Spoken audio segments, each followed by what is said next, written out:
All right, all you listeners to the madness, and I guess a couple of you wrestling fans who are still up for tonight, welcome back to the 6-year homecoming anniversary of Under the Radar. And if you couldn't tell from the intro, folks, and we're trying to suppress it as much as we can, we are hyped, we are overly excited, and we are here to tell you guys the reason why we've been saying this is a homecoming episode. Well, let's just say, folks, on this very day, on one lone cab drive night, Under the Radar was born. So tonight is a celebration of that magical day that brings this show home.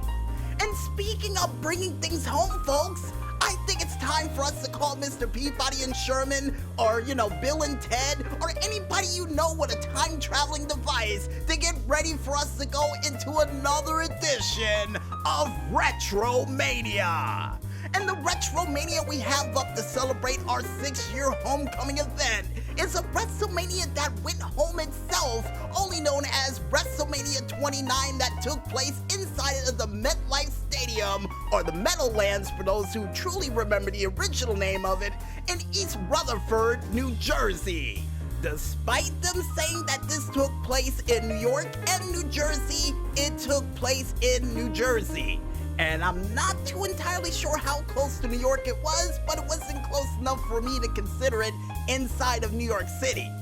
But I digress, folks, because the first match to take place on this said pay-per-view would see none other than The Miz going one-on-one against the Intercontinental Champion himself, Wade Barrett, for the Intercontinental Championship, in a pre-show match of all things. And if my memory serves me correct, this would be the second time they would start having kickoff matches to kick off WrestleMania that did not include Sunday Night Heat. So technically this would be the Sunday Night Heat match. But despite all of that, folks, during this match, action would go back and forth and would see Wade Barrett giving The Miz one hell of a beating during this match, not only hitting him with a nasty big boot, but also hitting him with a disgusting Winds of Change for a near fall, and even hitting him with the Wasteland during this match for a near fall. And after getting frustrated and taking his eye off the ball for 1 second, The Miz would capitalize with a figure 4 leg lock from out of nowhere, forcing the Intercontinental Champion to tap out and for The Miz to win another Intercontinental Championship via submission. But unfortunately, after this pay-per-view, folks, Miz's celebration with that Intercontinental Championship would only last for about 24 hours. And why is that, folks? Well, the second Wade Barrett would cash in his rematch, let's just say Wade Barrett would knock it out of the park and would even hit a Cactus Jack elbow on Monday Night Raw that night to win the Intercontinental Championship back from The Miz via pinfall. And that would eventually lead into a triple threat match that didn't include The Miz, but instead the new client of one Paul Heyman, known as Curtis Axel, who would win the Intercontinental Championship that night on Father's Day, just right around the time for it to be absolutely perfect. Because for those who don't know, he is the son of Mr. Perfect. And with that joke out of the way, folks, we now officially kick off the pay-per-view known as WrestleMania 29 with none other than Randy Orton, Sheamus, and The Big Show going one-on-one against Sierra, Hotel, India, Echo, Lima, Delta, Shield, in a 6-man tag match on the grand stage of WrestleMania. Now, the only reason this match is taking place, folks, is because the Shield, who believe that Randy Orton and Sheamus, who's performing some form of injustice in the WWE Universe, would decide to try to take them out by any means necessary using SWAT tactics, and not to mention 3-on-1 beatdowns that feel like they were being beaten by one man all at once. And trust me, folks, that's the ultimate definition of SWAT tactics that the the Shield would bring. But how would the Big Show get involved in all of this? Well, let's just say that on an episode of Old School Raw, after the cameras would go off, Big Show would find himself in the midst of an attack after he would accidentally punch Roman Reigns in the face, leaving him to get triple powerbombed in the center of the ring for Roman Reigns to let out a beastly yell and for Big Show to join the team of Randy Orton and Sheamus. Now, Dean Ambrose before the event would say, a Viper, a Celtic Warrior, and a Giant? That don't sound like that mixed well with me. And he would technically be right during this match, because during this match, action would go back and forth and would see the Shield working as a well-oiled machine until the Big Show got in and decided to remove the vest of not only Dean Ambrose, but would also help out Sheamus remove the vest of Seth Rollins, so not only Dean Ambrose could get chopped in the chest, but Seth Rollins could suffer the 10 beats of the Baldwin alongside with Dean Ambrose. But as the match progressed, the Shield SWAT tactics would go into full effect, not only taking out the Viper on the outside of the ring with a suicide dive by Seth Rollins, but also taking out the massive Big Show when he got tagged in with a whole bunch of nasty moves along the lines of not only a Superman punch, a nasty Tiger knee by Seth Rollins, and even whatever the world Dean Ambrose did, which was in lunatic form, to try to take out the Big Show, all for a 1 count. But Big Show would pay dividends during this match, preventing Sheamus from getting triple powerbombed into the mat on the grand stage. But the second when Randy Orton got into the match, after Sheamus would tag in Randy Orton instead of the Big Show basically said, "I quit," got off the apron, and then just watch idly by as Randy Orton would hit a beautiful RKO on Seth Rollins, but still would get annihilated by a spear for Dean Ambrose to pick up the bones and the scraps for the Shield to win their first match on the grandest stage of them all, via pinfall. And after the match was over, Randy Orton and Sheamus, who were obviously pissed off about the decision Big Show made, would then suffer the wrath of KO punches from the Big Show. And if you're wondering what happened after this said pay-per-view, not only Dean Ambrose and Seth Rollins and Roman Reigns would go into Extreme Rules as challengers for the championships of the United States and tag team championships, but would leave out of that pay-per-view with gold and collars to back up their claims that they're here to cleanse the injustice of the WWE. And as for Big Show, well, he would be in a collision course accident alongside with Randy Orton in an Extreme Rules match at Extreme Rules, only for Big Show to be under the powerful spell of the Authority due to the fact of his ironclad contract now tied to Stephanie McMahon and Triple H. And if any of you out there are wondering what happened to Sheamus, well, we'll have an answer for that right now, because the next match to take place at WrestleMania would see none other than the world's strongest man, Mark Henry, going one-on-one against Ryback. And the only reason this match is taking place is because after a competition of strength would go wrong between the two, seeing Mark Henry actually using the weights around the neck of Ryback to take him out and almost take him out permanently. And not to mention, prior to this WrestleMania match, we would see a no-holds-arm agreement, or one of those agreements that they would have where the one person couldn't touch the other one. I think that's a hold arms agreement. I could be wrong, Maestro, but either way, folks, during this match that was filled with plenty of pyrotechnics and Ryback dressed up like a Teenage Mutant Ninja Turtle, would see a true clash of the Titans during this match, seeing Mark Henry getting the better of Ryback during this match on several different occasions, even though Ryback was able to pick up Mark Henry. But unfortunately, due to the quick thinking of Mark Henry during this match, after he would suffer the wrath of a meat hook clothesline, we would see the weight of Mark Henry crash onto the backs and to the head of one Ryback, knocking him out cold for Ryback to lose this match to Mark Henry via pinfall. And after the match was over, Mark Henry, who didn't have enough of Ryback, would go back inside the ring to taunt Ryback, only for Ryback to pick him up for a spine buster and then finish it by hitting him with the shell shock in the center of the ring after the match was over, making it absolutely useless. Seriously, at this point, I was looking at the TV saying, why didn't you do that during the match? Come on, Ryback.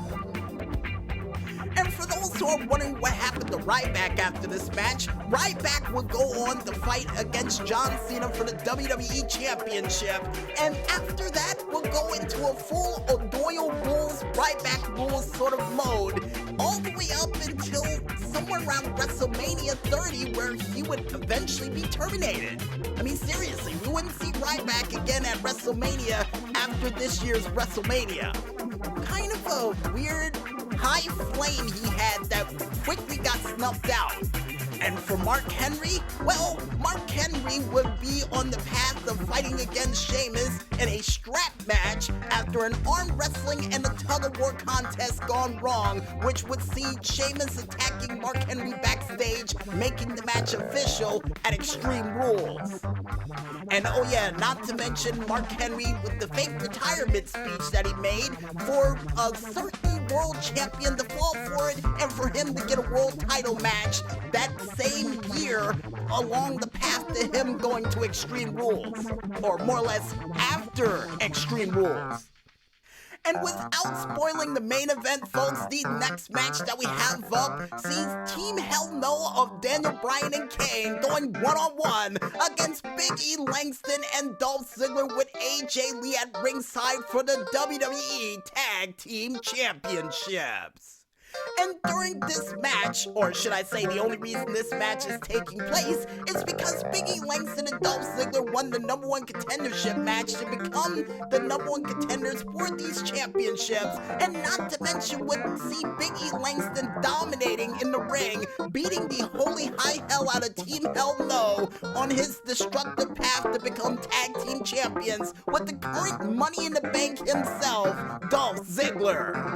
And before this match could even begin, and in a foolish move by Dolph Ziggler, he would decide to kiss AJ Lee before this match began to taunt Daniel Bryan, only for him to suffer the same fate, almost the same way that Daniel Bryan did the year prior at WrestleMania, losing the match almost in less time than Daniel Bryan did, but would kick out at a near fall. And then you would see things really speeding up once Big E Langston started rolling off the tracks on the outside of the ring, taking out Kane like if he was a small child, and even hitting him with a double backbreaker, triple according to the maestro, with the greatest of ease, to quote Booker T. But ultimately, this match would come to an emphatic end after Big E Langston would get taken out on the outside of the ring with a nasty tiger knee by Daniel Bryan, and also would see Dolph Ziggler trying to use the Money in the Bank briefcase only to fail, to get chokeslammed out of his shoes,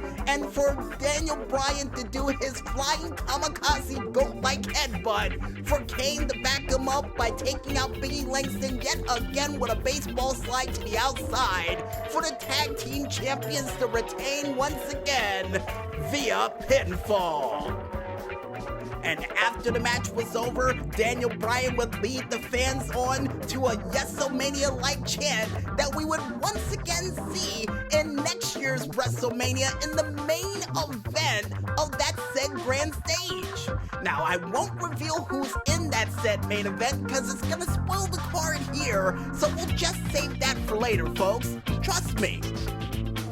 And not to mention the funniest thing backstage that was revealed online, that Daniel Bryan and Kane would be overly excited about winning the tag team championships and retaining, and would say, no man, monsters are cool, no goats are cool, no monsters, no goats, no monsters, I can't win anything.